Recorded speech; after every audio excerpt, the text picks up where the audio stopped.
Hello students, good morning. आप सबको मेरे यूट्यूब चैनल पे स्वागत है। तो इस क्लास ये वीडियो में फिफ्थ क्वेश्चन है बेटा, जो इलेक्ट्रिक फील्ड के ऊपर डिपेंड है। क्वेश्चन मैं पढ़ता हूँ, देखो। An electron moves a distance of 6 centimetre when accelerated from rest. इसका मतलब क्या, इनिशियल वेलोसिटी जो है ना, इनिशियल वेलोसिटी 0 मीटर पर सेकेंड है। Okay, from rest by an electric field of strength. Electric field का स्ट्रेंथ कितना है बेटा? इलेक्ट्रिक फील्ड का स्ट्रेंथ है 2 × 10⁴, ओके, न्यूटन पर coulomb. Calculate the time of travel. The mass and charge of the electron are ये mass of the electron कितना है बेटा? 9 × 10⁻30 - 31 kg।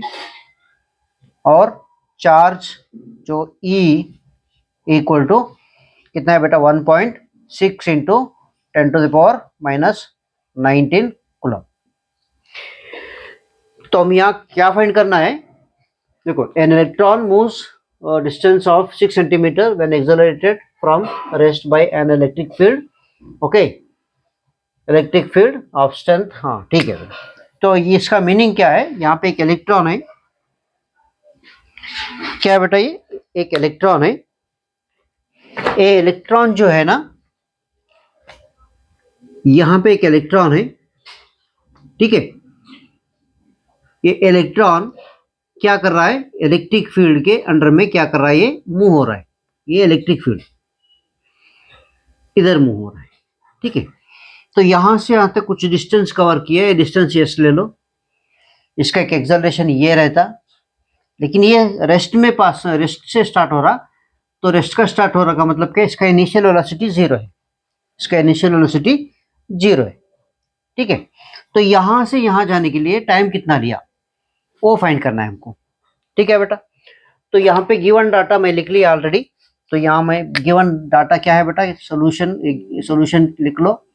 गिवन डाटा है, ये गिवन डाटा क्या है? डिस्प्लेसमेंट है, और ये डिस्टेंस या डिस्प्लेसमेंट कह सकते हैं। ये वेलोसिटी है, और ये जो है ना, इसका इलेक्ट्रिक फील्ड है। ये मास ऑफ द चार्ज है, और ये मास ऑफ द इलेक्ट्रॉन है। ये mass of the charge of the electron है। चार्ज ऑफ द इलेक्ट्रॉन है। हमको क्या फाइंड करना है? हमको टाइम टेकन, यहां से आ जाने के लिए टाइम कितना लिया, वो हमको फाइंड करना है। ओके बेटा,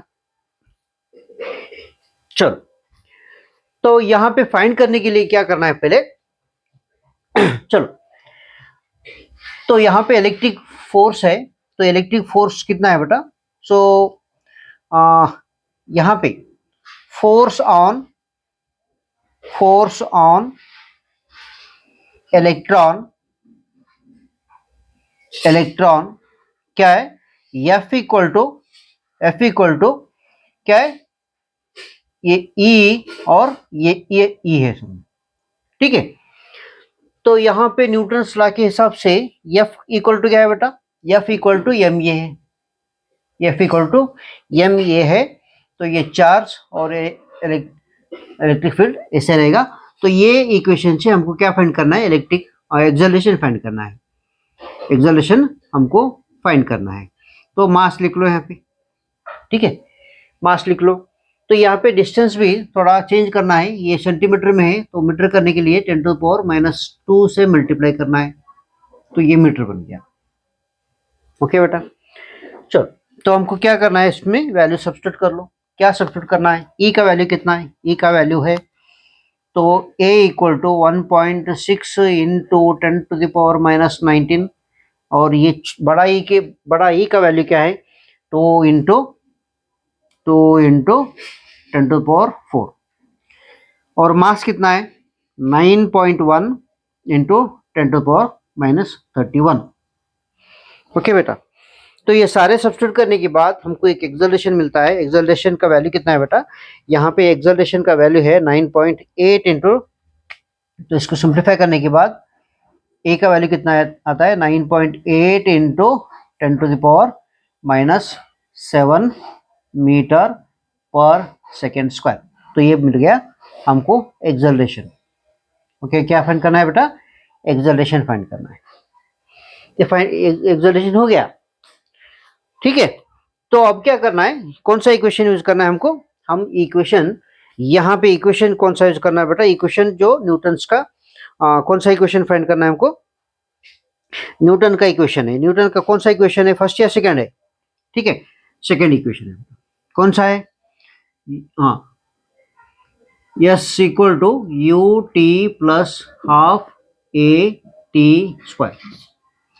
तो यहाँ पे डिस्प्लेसमेंट कितना है बेटा? डिस्प्लेसमेंट है डिस्टेंस 6 इंटू 10⁻⁻2 है, इक्वल टू ये तो जीरो हो गया, ठीक है। एक ये जीरो हो गया तो पूरा जीरो हो गया। तो हाफ ए का वैल्यू कितना है बेटा? ए का वैल्यू है, ए का वैल्यू है 9.8 इंटू 10⁻⁻7, ठीक है। ये टी स्क्वायर ऐसे लिख लो। तो हमको क्या फाइंड करना है? टी फाइंड करना है। तो ये इधर आ जाएगा, तो 6 इंटू 10⁻⁻2 इंटू ये नीचे 2 आ जाएगा, ऊपर आ जाएगा, ये जो है ना नीचे आ जाएगा 9.8 इंटू 10⁻⁻7 इक्वल टू ये टी स्क्वायर आ गया, ठीक है। तो हमको टी फाइंड करना है, देयरफॉर तो हमको क्या फाइंड करना है? टी फाइंड करना है, therefore t square equal to, तो ये सारे सिंप्लीफाई करने के, देखो ये सिंप्लीफाई कर लो, मतलब क्या है, ये टी स्क्वायर निकालने के बाद क्या आ जाएगा? ये सारे जो है ना स्क्वायर रूट में आ जाएगा। 6 इंटू 2 इंटू 10⁻⁻2।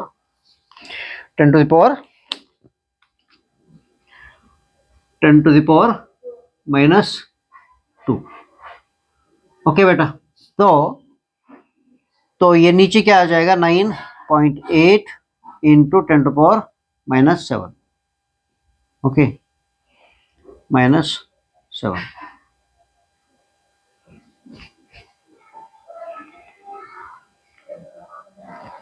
चलो मैं रेड पेन से लिखता हूँ ये। चलो, तो ये सारे सिंप्लीफाई करने के बाद हमको एक वैल्यू मिलता है, हमको एक टी का वैल्यू मिलता है। और टी का वैल्यू कितना है बेटा? टी का वैल्यू है 0.585 इंटू 10⁻, ओके। यहाँ पे टी इक्वल टू कितना मिलता है? 5.8 सॉरी 0.585 इंटू 10⁻⁻8, ये सेकेंड, ये हमको आंसर मिलता है बेटा, ठीक है। तो ये आंसर है, बहुत सिंपल सा है। कुछ कॉन्सेप्ट हमको क्लियर होना चाहिए। अगर क्लियरिटी आना चाहिए तो थोड़ा फर्स्ट ईयर का जो भी सिलेबस है, टॉपिक है, कॉन्सेप्ट है, थोड़ा फ्लैशबैक में जाएंगे तो आपको फिजिक्स का कौन सा भी न्यूमेरिकल आपको हार्ड नहीं लगेगा। ओके बेटा, थैंक यू।